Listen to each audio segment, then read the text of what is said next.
Yo, what's up, YouTube? This is Smooth Cat with Colossal Boxing Talk, and today I have an exclusive interview with Mr. John David Jackson. How you doing, JDJ? Not too bad, buddy. Just hanging in there, keep my head above water. Okay. First and foremost, congratulations on the on Kovalev's win over Bernard Hopkins this weekend. Did the fight go out exactly how you planned, or did you expect like something a little different from Hopkins? No, the fight went pretty much according to plan. But I thought that I gave Bernard at least the chance to win about 3 rounds. I didn't force you to shut up.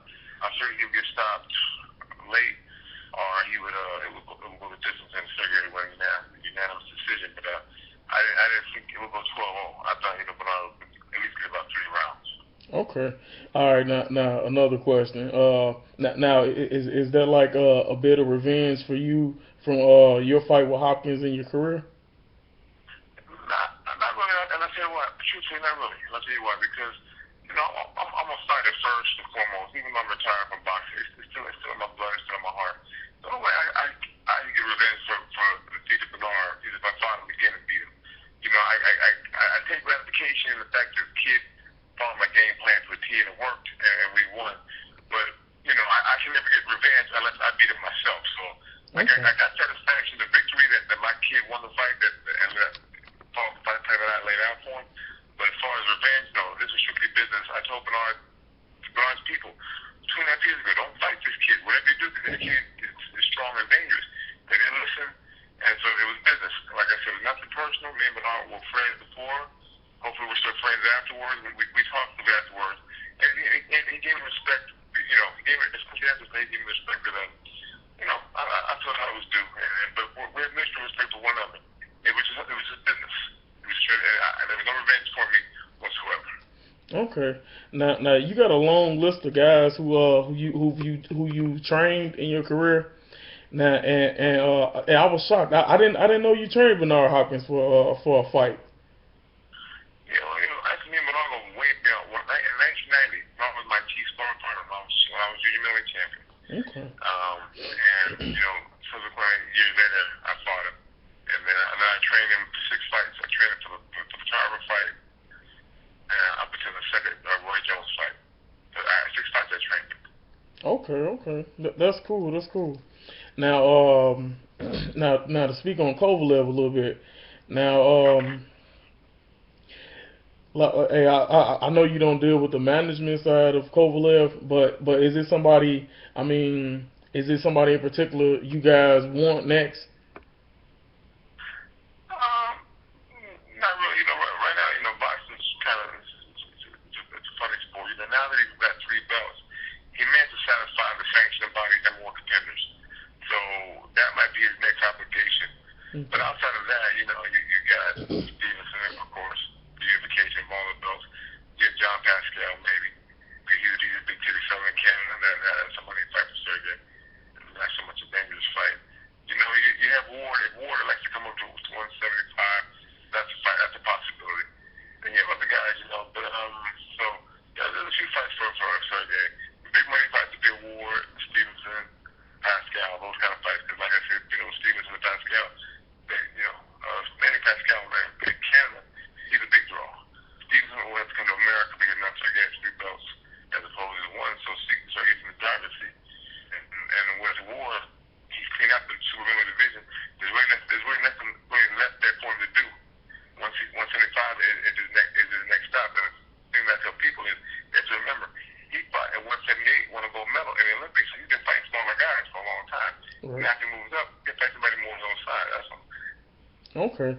Now one of my affiliates he wanted me to ask you, do you can you see Sergey Kovalev potentially moving up to cruiserweight if he unifies the division? I can see cruiserweight, but for him right now, he's not. It's funny because it was brought to his attention. He said, "Man, I'm not even thinking about cruiserweight. I want to clean up 175 and win that time." He's kind of apprehensive about cruiserweight. He says those guys are kind of big. A lot of cruiserweights are like 6'2", 6'3", and they might win you 200 pounds, but don't fight that. They might be 215, 220.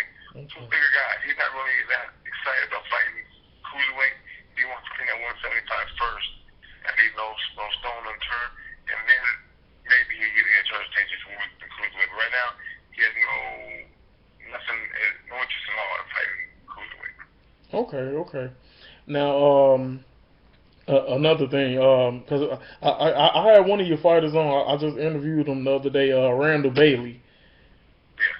Now, what are your overall thoughts on Randall Bailey? I know he told me he's having a hard time getting fights. He said he's having an extremely hard time getting fights.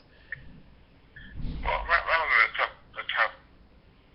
position in the sport right now in his life because, Randall is, with the right hand, Randall has a tremendous right hand, man. I mean, he's pound for pound one of the best pure punches in boxing. The right hand is crazy. And the left hook is good. He doesn't throw as much, but when he throws it and lands it, it's a beautiful punch, man. Randall's biggest problem is that there's a lot of danger for no money. So if a guy offers you Randall Bailey, you can have the risk somewhere the reward. Because he might give me a shot, knock me out. But there's no money for me there. So Randall's highly avoided to the fact that two reasons. Number one, he's too dangerous for the average fighter. And most of the guys today, they're not brave enough to fight each other. They don't want big paydays for little risk. Number two is because of his last fights weren't that exciting on TV. TV has that crazy about Randall Bailey right now. So what Randall needs to do is somehow get back on a winning trail and just stay active, man. He might fight a couple bums and make no money really just to get his name back out there. But with him waiting around and inactivity, that's killing more if you get older with these passing days. So for Randall, he's in a tough spot right now. Major promoters won't sign him. He has an interest in him. So he has to really, make a splash to hopefully get a shot at somebody. He's calling people out left and right. So those cats are stupid. Why fight Randall Bailey if there's nothing, the risk is not worth the reward? Because if he catches me, he knocks me out. Guess what? Now I'm no longer in title contention. So Randall's in a tough position in his life right now with boxing, with regards to boxing.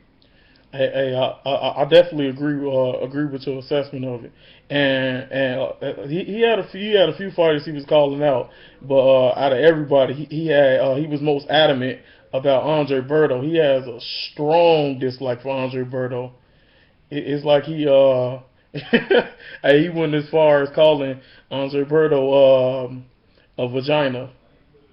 Yeah, like I said, I haven't talked around with about that. I don't really get into it, but I've seen him on on Facebook and Instagram. He's going hard with it. Yeah. Like I said, it's just tough for him right now. I mean, he wants to fight, but those two he wants to fight, they don't want to fight him. So he's in a tough position right now. I hope that he lands something with somebody because, like I said, the clock keeps ticking, and the more he's out inactive, the less they're going to care about him. And if he's inactive too long, they don't need to fight him. So they can easily use that as an excuse. He's not right. So it makes it easy for people to avoid Randall Bailey right now. So hopefully he gets something, man, because he's a great puncher. He's an exciting fighter at times. Hopefully gets away in the ring. And if he has anything left, just show prove it. Okay. Now I'm pretty sure you heard these rumors because they all over about the Gennady Golovkin sparring Sergey Kovalev's their sparring session, and the saying was Golovkin was putting it on Kovalev. Now, I mean, hey, I want to ask you, since you're the trainer, now, is that true? Well, for those sparring sessions, I was never there. Me and Sergey talked about it. One day, I got tired of hearing about it. So one day I asked him about it. He said, "No, John, listen." He said, "The guy never beat me. He never ran me out the ring." He said, "The problem was that," he said, when you spar with Golovkin, you got to really spar with him. He said, "This cat thinks it's a fight." So he said, and I was hitting him with bombs. He said, "I didn't want to hurt him." He said, Abel Sanchez at the time was training Sergey. He said, "This guy wanted you to go to war with this kid." He said, "Man, that's my friend. I'm not going to go to war. I have to hurt him." He said, "So I just refused to spar with him, man." He said, sorry. Man, what's his name again? Abel wanted like a war. He said, "Man, I'm not trying to go to war with this kid. We're friends." He said, "I want like heavyweight. He's a middleweight." He said, "I have to really hurt him." He said, "Listen, the kid is push your punch. I have to hurt him to keep him off me." He said, "I'm not going to do that." He said, I'm trying to learn. Not have a war in the gym." He said, "So I refused to spar with him." And he said, I guess that Abel took that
see. Right. The last man figure his out, and then we'll see. It'll make for an interesting fight because Golovkin's defense is terrible. He has no defense really. If you watch him, he really has no swing defense. There's no slipping, no moving, no bobbing, no weaving, not moving the hand. He's a pretty forward guy. That's the kind of fight that you want to put in front of Sergey. Because Sergey, I think that's his target. And I'm not saying he's gonna knock him out. It'd be an interesting fight. That's a fight that could be made, make it down the road. They're friends, they may never fight. Okay. Now I'm gonna ask you about another guy. You mentioned him earlier, Andre Ward. Now, when Andre Ward was asked about fighting Sergey Kovalev, he's kind of dismissive of Kovalev. Like Kovalev is just like nobody, but he's adamant about Golovkin. Do you think that's a form of maybe he feels Sergey Kovalev's style is difficult for him or something of that sort? Well, listen, I'm just not a dumb fighter, but intelligent, and I give credit to that. I like his work and his he enlightens the fans, and he speaks very well. He knows the danger that's presented. So listen, if Darnell Bull can knock him down and hurt him, he's going to punch from Sergey Kovalev into him. They say that, I don't know, I never hit the guy. They say that Ward's chin is kind of suspect. Well, Sergey Kovalev is not the guy you want to touch your chin out with. No, he's not the guy you want to touch your chin with. Yeah. So and listen, I give Ward credit. He cleaned 168 out. There's really nobody that's won the fight. He's done a great job. And I give him credit that, when that whole Super 6 started, I picked him out as one of the two guys that can win it. And he proved me right. He won the whole thing. So he's done good at 168. He's cleaned that out. There's really nobody left for him to fight. And he fought Golovkin. Once again, he's a smaller guy coming to fight a bigger guy. It really wouldn't prove anything if it would beat him. If you beat Chavez, there's nothing really there. Chavez is one-dimensional. He's just a shell of his father. He looks good, but he's not what his dad was. But he's okay. I agree. If he wants to prove himself, no catch weight. Fight Sergey at 175. Not catch weight, 175. And one thing about Sergey, he's going to open. He's going to Sergey, because the crowd not going to fight for Ward. Sergey's going to fight him. So, but even that, you probably won't get that. You won't get that home cooking because listen, Sergey can't. Ward used to be in the business to call the shots. But I think he's had one fight in about a year or so. He's done more. Right. He's cold now. Even though he's number 2 pound per pound and hearing that also, he's cold. His stock has gone down. He doesn't have the leverage he once had to say, I want this, I want that, I want this. He doesn't have the leverage anymore. He needs to build that marquee value back up. So on the other hand, he's a hot commodity. He can call the shot. So for me, that would be an interesting fight. It's a fight I want to see because everybody says that Ward is a summer version of Bernard. No. Ward is nowhere hot for 2 years to learn his trade and perfect it. He did all his job training. I thought Ward was on the same path, but his career stalled. So learn and stop. He's not Bernard. Bernard told him to fight. Bernard didn't grab and hold early on in his career. Ward does. He didn't grapple. He fought. The holding came on later on when he had to preserve himself. He got smart. Ward's a good fight. Don't get me wrong. I'm not trying to be little. But like I told a trainer years ago, Sergey would knock him out. He'd break him down. Like he broke Bernard down. He would break Ward down. Ward a little bit stronger, a little bit younger, but he would still break him down. Okay. Now, out of all the guys you face, I got a list here of guys. Not guys you faced, guys you trained. I got Allen Green, B-Hop, Mosley, Kovalev, Nate Campbell, Randall Bailey, Jamil McCline, Marcus Upshaw, and Dia Davis. Now, out of the guys you trained, which guy reminds you the most of yourself as a fighter?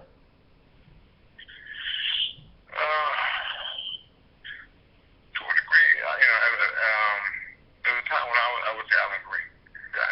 Allen can box. Allen just didn't really live up to his full potential because when he fought Ward, man, he lost so much weight for that fight, and he did it the wrong way. And I tried to tell him, listen, let's get a nutritionist to help you with your weight. But Allen was stubborn and wanted to do it the wrong way, and he lost the weight in a terrible way. The way he lost it was just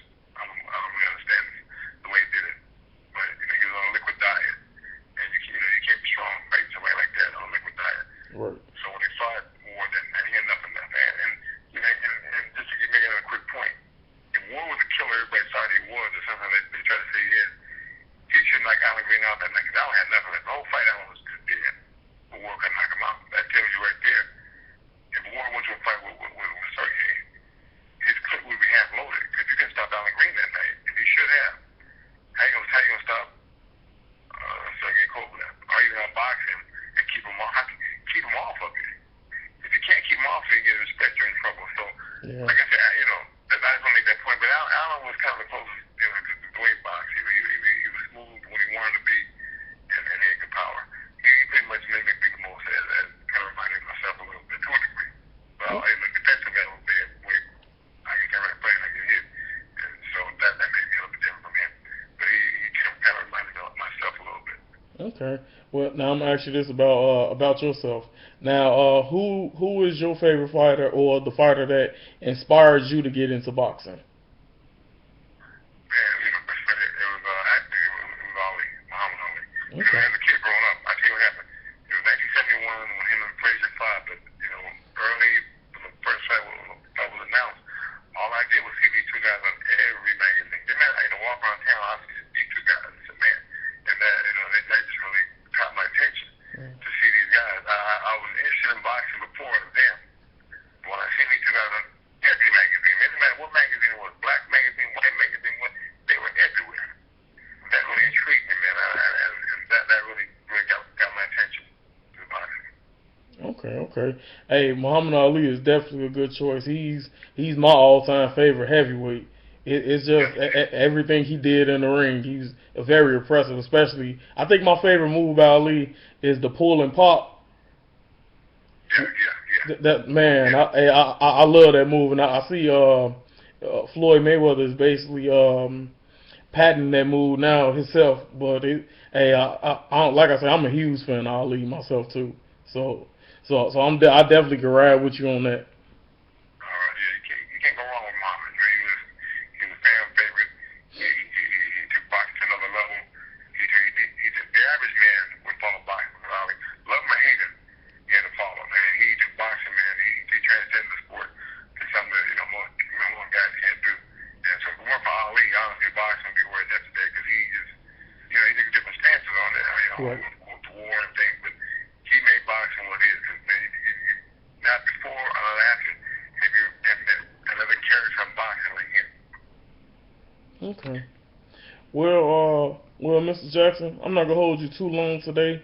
First, I want to thank you for granting me this interview, and I also want to let you know that you're a pretty cool guy.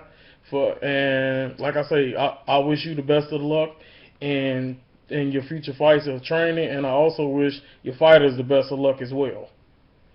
Mike, I want to thank you for allowing me to share my points and views, man, with you. Boxing, you do more guys like yourself that allow people to tell the truth and not kind of, sugarcoat everything. Right. Unfortunately, for a boxing fan, or just the average person, boxing, sugarcoat certain things. People don't really know the truth thing behind the scenes sports of boxing. But a person like yourself allows people to go on and show that they ain't full of crap and they can speak their point of view. Right. I'm quite sure if they said something stupid, you probably would check them, but at least you have that platform. And I'm so grateful that there's a person like you that has this kind of outlet for a boxing person to really sit there and explain the sport and break it down and tell them what's really going on behind the scenes or in front of the scenes. So I appreciate you, man. I love what you're doing. Keep doing it, man. And I hope you get 100 million fans following you. Hey, I hope so too. But one last thing, sir. Can you give Colossal Boxing Talk a shout out? Who? Colossal Boxing Talk. Colossal, yes, I want to give a shout out to Colossal Boxing Talk. Boxing Talk. Okay, Colossal, I want to give a Colossal Boxing Talk. And hey, I just want to thank you once again, man, on your show. All right, sir. Thank you, and have a great remainder of the day. All right, bro. Thank you. We'll talk soon. Take care of yourself. All right, you too. Bye-bye. Well, ladies and gentlemen, that's going to be the end of the video. Hopefully you guys hit the like button for me. Leave your comments in the comment section. I definitely will get back to you at my earliest convenience. Also, go over, keep supporting those guys, and hit the subscribe button for the new viewers. like I say, keep supporting Colossal Boxing Talk. We're here to stay. We're gonna keep bringing you guys exclusive interviews. We have another interview coming up later on today as well. But just like I say, keep supporting us and Smooth Cat out.